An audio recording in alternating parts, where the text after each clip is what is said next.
Welcome to the Explainer. Today we are sharpening one of the most crucial tools you'll need for your Queensland bar exams, and that's the power to strike out pleadings under Rule 171. Honestly, this is a fundamental skill. Getting this right can make or break your case, and it will definitely make or break your exam answer. So here's our game plan. We'll kick things off with the problem itself, what to do with a hopeless pleading. Then we'll get into your weapon, which is Rule 171, and the 5 grounds for attack.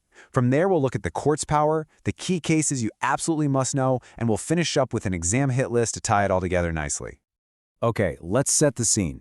You've just been served with a pleading that is, well, it's a hot mess. It's vague, it's irrelevant, it's packed with rambling assertions instead of actual material facts, or maybe it's just plain unwinnable on its face.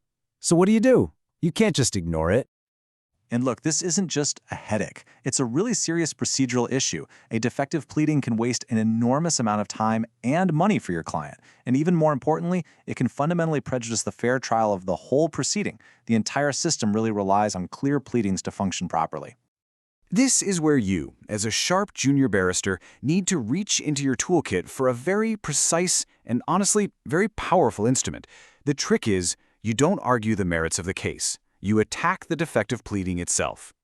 The Uniform Civil Procedure Rules, the UCPR, give the court this power. The best way to think of it is as a procedural scalpel. It's designed to surgically remove the parts of a case that are defective, dead on arrival, or just an abuse of the court's process. This allows a healthy and fair proceeding to actually continue. And this is the tool you have to remember, Rule 171. For your exams, you need to burn that number into your memory. When you see a hopeless pleading in a problem question, your first thought has to be Rule 171. So, you've got this scalpel, but when can you actually use it? I mean, you can't just apply because you don't like the other side's case. Rule 171, Sub-Rule 1, gives you 5 specific grounds, and this is classic exam fodder, so you'll want to pay close attention. You need to know these 5 grounds inside and out. Ground A is pretty straightforward. It's for cases that are legally doomed from the very start. But notice how broad the others are, especially the catch-alls in B, a tendency to prejudice or delay, and E, the incredibly useful abuse of process. These are your real workhorses. Now, here's something interesting you'll notice, a subtle but really important shift in the language from the old Supreme Court rules. The old rule allowed a strikeout if a pleading tended to embarrass the other party. That word embarrass is gone from Rule 171. So, does that actually matter? You bet it matters. And this is the key takeaway from the case of Robert Bax Associates v. Cavenham. The Court of Appeal clarified that even without the word embarrass, any pleading that's just confusing, ambiguous, or inconsistent, it falls squarely under Rule 1711B. Why? Because it has a tendency to prejudice or delay the trial. So for the exam, remember that name, Robert Bax Associates. Okay, so establishing the grounds is really only half the battle. You also have to understand the immense power the court actually wields under this rule, and that comes from the sub-rules that follow, 2 and 3. The court's discretion here is incredibly broad.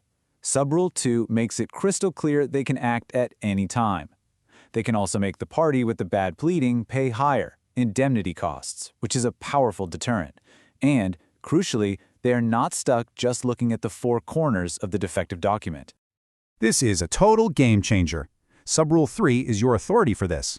It effectively merges the court's power under the rules with its inherent jurisdiction to prevent an abuse of its own process. This means they can look at affidavit evidence, they can look at the conduct of the parties, all to decide if a pleading is, say, vexatious or an abusive process. So, if you want to get top marks on the bar exam, you can't just state the rule. You have to cite the key cases that interpret it. So let's cover the absolute must-knows for any Rule 171 problem question. First up, we have the foundational High Court case, General Steel Industries, Inc. versus Commissioner for Railways. This is your go-to authority for the high threshold that needs to be met for a strikeout, and it links the rule to the court's inherent jurisdiction. Chief Justice Barrock set a very, very high bar here. The power should only be used when a case is essentially hopeless. You have to be able to demonstrate that the claim or defense is so obviously untenable that it cannot possibly succeed. Remember the case name? General Steel Industries. All right, next up is Royaleen Pty v. Registrar of Titles. Now, this Queensland Supreme Court case provides a really crucial word of caution on how this powerful tool should be used. So the key takeaway here is this. While the power is broad, it's reserved for clear-cut situations.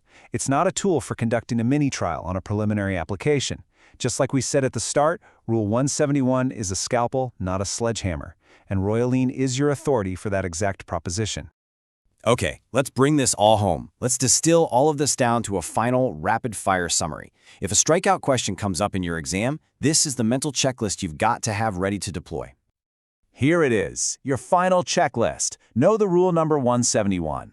Know the 5 grounds. Know the court's power, broad discretion, indemnity costs, and it can look beyond the pleading. And know your 2 key cases, Robert Bax for prejudice and delay, and General Steele for that high hopeless case threshold. If you walk into the exam with this, you are in a very, very strong position. And that is your deep dive into UCPR Rule 171. You now know the tool, you know when to use it, and you've got the authorities to justify your actions. So why does this matter? It's simple, really. Mastering procedure, knowing how and when to deploy tools like Rule 171, that is what separates a good lawyer from a great advocate.